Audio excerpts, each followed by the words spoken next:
galtzerdiak horrela? Aurrekoan, sukaldari ospetsu bati, lehenik begiekin jaten genuela entzun nion.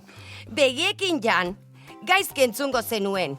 Ez dauzkazu askibelarri handiak nonbait? Baietz!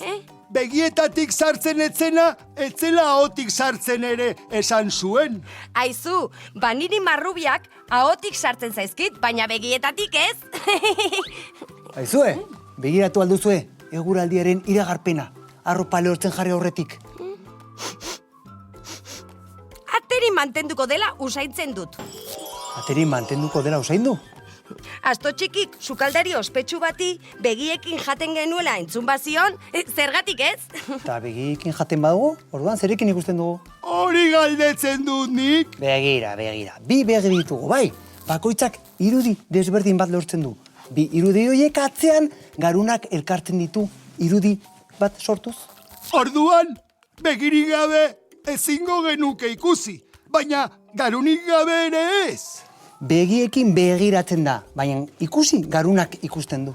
Asto txikik ez duela garunik esaten ari zara orduan.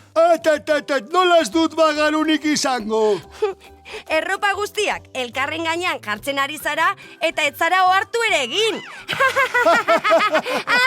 Aizue, eta ikusten baduzue sukaldari hori, akizuen hor, begiekin jaten dugula esaten duena, esaiozue ikusi, garunarekin ikusten dugula, beraz, nabizi, zer, garunarekin ikusten dugu, eta orduan garunarekin jaten dugula, bai. Hori da! Garunarekin! Garunarekin jaten dugu! Ai.